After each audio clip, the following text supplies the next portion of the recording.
Mr. President.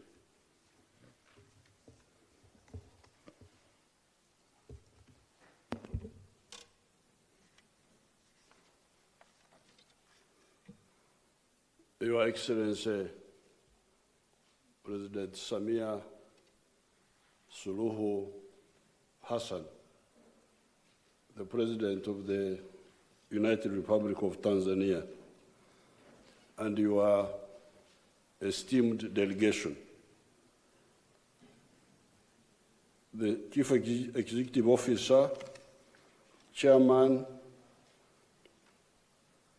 and delegation from Total Français, the President and delegation from Sinuk, China, honorable ministers, ladies and gentlemen, Your Excellency, Samia Hassan, and your distinguished delegation, you are most welcome to your brother country of Uganda. Again, condolences on account of the death recently of our brother, His Excellency Magufuli. Also, congratulations on your inauguration as President of the United Republic of Tanzania.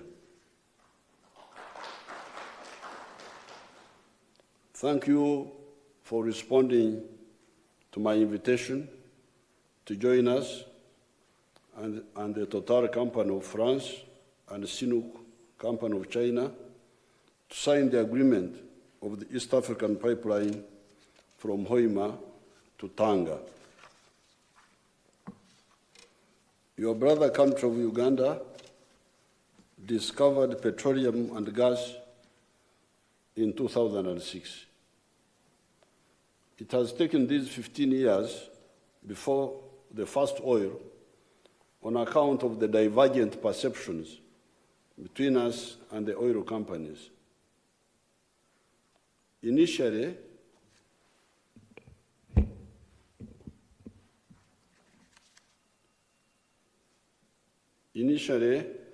I did not favor the idea of pipeline. My question was, why export the oil? Don't the East Africans need the oil?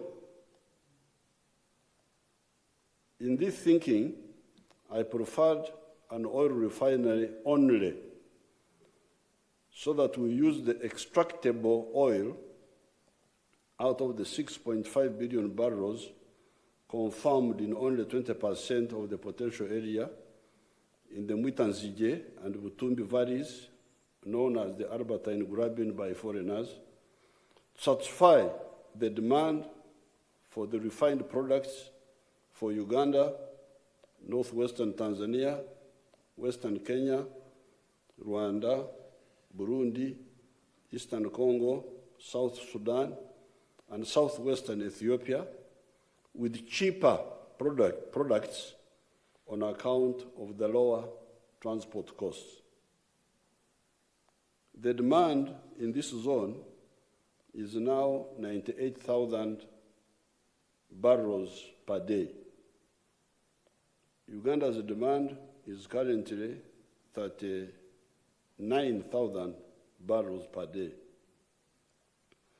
At the price of $50 per barrel, equivalent to about $63 barrel for refined products, this locally refined petroleum would knock off $1.22 billion from Uganda's import expenditure for petrol, diesel, aviation fuel, and tar for the roads.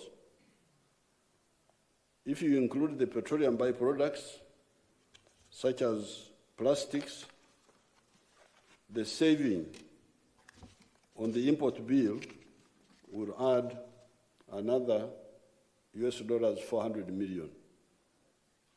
So that would make it almost $1.7 billion saving on imports. Using the extractable portion of the 6.5 billion barrels confirmed, this would ensure petroleum self-sufficiency for the Lake Victoria Basin countries and those neighboring them for a period of 38 years based on the present consumption levels. This oil refinery would be owned jointly by the East African countries if they agreed to participate. So that was my original plan. Why pipeline? Why export the oil? I had a rumor that there were human beings here who need the oil. Why do you take it away from them and you take it to others? Why don't they deal with the self-sufficiency? The oil companies, however, were biased in favor of exporting crude oil only. For them, chukua nje. Pangu, bakisha hapa ndani. The compromise then was, okay, let us have both, the refinery and the pipeline. So that's why we are here now.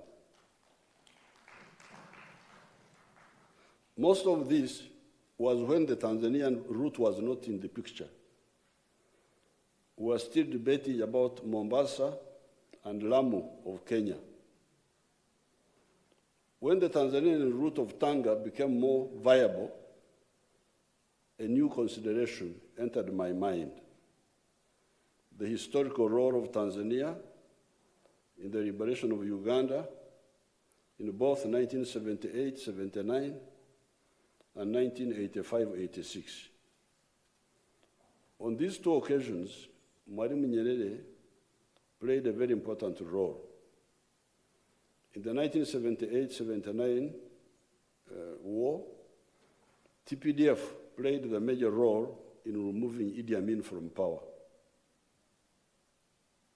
In 1985-86, Mwalimu Nyerere gave us 5,000 rifles at the right time, just before the assault on Kampala, starting on the 17th of January, 1986.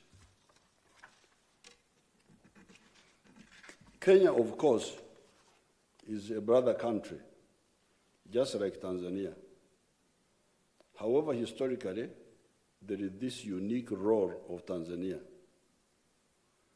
I'm therefore most satisfied that the project will make a modest contribution to the development of Tanzania. It cannot compensate for the huge sacrifice Tanzania made for the defeat of Idi Amin and the liberation of the whole of Southern Africa, Mozambique, Zimbabwe, Angola, Namibia, and South Africa. It is just a modest contribution. Moreover, this pipeline project can be a core of bigger developments if the brothers in Congo and South Sudan choose to also use it for their oil. At the maximum, it can carry 230,000 barrels per day.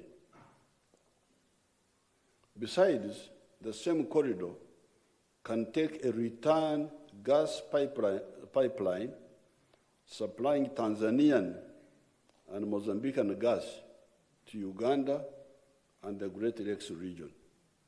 We can have a return, using that corridor, a return gas pipeline, because we need gas here. We need gas for iron ore. We've got iron ore, but processing it is, we don't have enough gas. We have some gas, but it's not enough. And the Ugandans, I think they're also getting a bit modernized. Cooking with firewood is not a good idea. So gas from Mozambique, from Tanzania. Our brother countries have got a lot of gas. Songo Zamani, I think that was the first one, song 1968.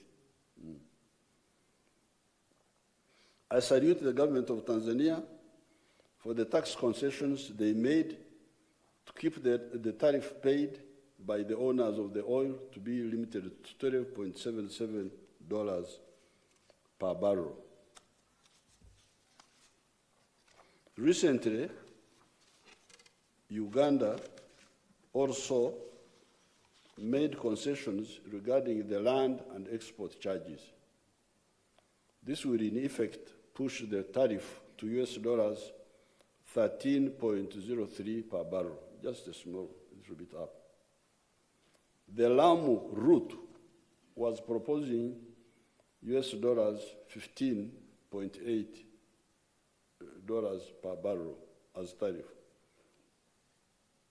All this is on account of the extractable portion of the 6.5 billion barrels confirmed and licensed for production, as already pointed out. This is, however, only 20% of the Mwitanzige-Butumbi Basin, known to foreigners as the Albertine Graben. There is a high chance for more oil and gas to be found in the remaining 80% of the oil province, especially in the Mwitanzige area, such as Kibiro, Butiaba, etc. Then there is a totally new hydrocarbon zone in the northeast of the country, in the Mount Kadam Basin. There are oil seepages on the surface. There are source rocks. There are reservoir rocks. And there are also trap rocks, accumulation rocks, that have been seen by our experts. This petroleum, as Kasande was saying, the PS, was actually discovered by our experts. What he was telling you in 1986, when Shell came to see me to give me a license, I asked a question. Is there anybody who knows anything about oil in Uganda? There was nobody. They brought me a Ghanaian from Bank of Uganda, who was an economist, and his only knowledge of petroleum was that he was handling the import papers of petroleum products. So I said I cannot sign an agreement with ignorance on my side. So that's when I told the minister to pick these young people who had degrees in chemistry, degrees in physics, degrees in geology, to go for masters in petroleum studies in Imperial College London, University of Aberdeen, and so on. So they went, and they came back in 1989. When they came back, I called Shell. You come back. I'm now ready to negotiate. Shell had abandoned me. They said, no, we are no longer interested. Why? Because the Soviet Union had now opened up. There was a lot of oil in the Soviet Union, so Shell had opportunistically abandoned me. So I said, okay, doesn't matter. We shall look for the oil ourselves. So these are the people who looked for the oil and saw it through aeromagnetic, through seismological, through gravity, something. Then it now remained to drill and confirm. That's how the oil companies came in. They came in to drill, but to drill for what we already knew, to confirm. So I congratulate that team. How many of you are here? Stand up and they see you, the whole group, the ones who are here.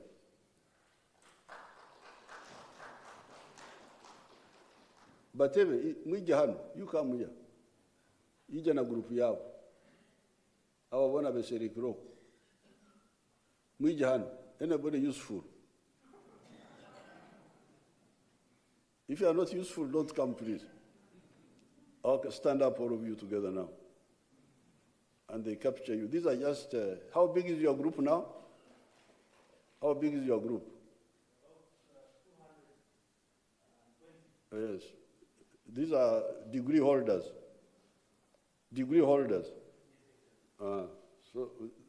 So that's how we created a petroleum unit in the Ministry of Energy. These are very highly qualified people. They know more about the oil than even the oil companies. Thank you very much.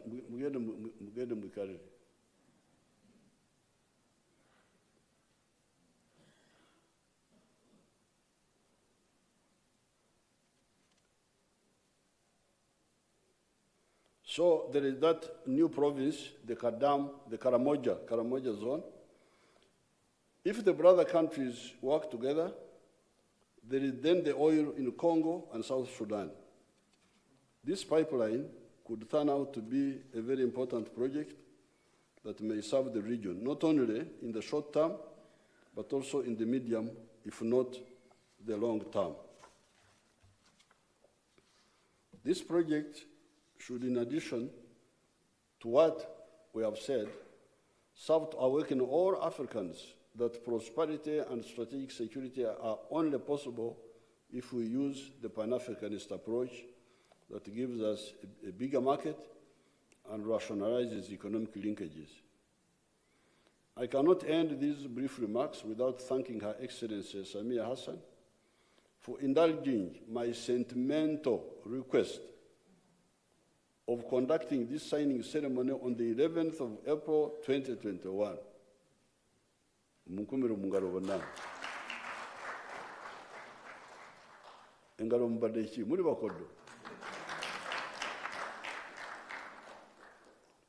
42 years ago, this same day is when the Tanzanian troops of 20th Division captured Kampala and enabled the Ugandan army officer, Oito Jog, to announce the fall of Idi Amin and ready Uganda, this very day.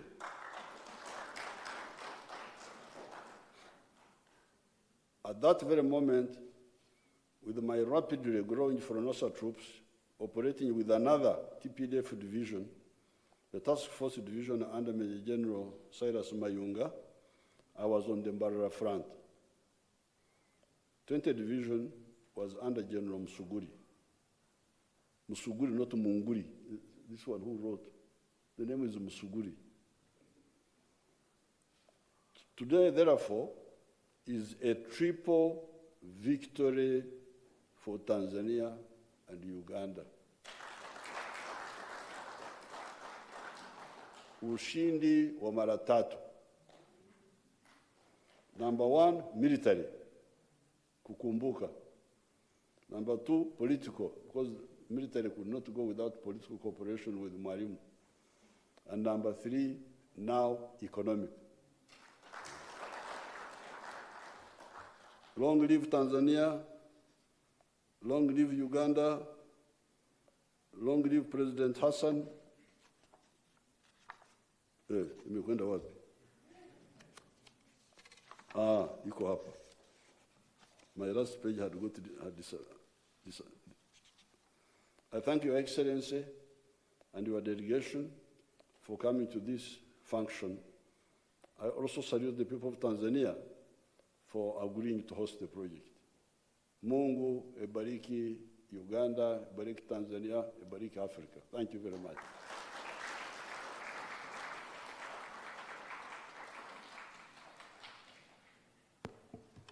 Thank you, Your Excellency President Museveni,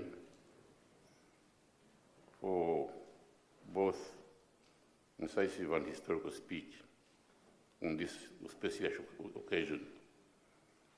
May I now request that Their Excellencies sign the joint communique, which will be read out after they have signed it.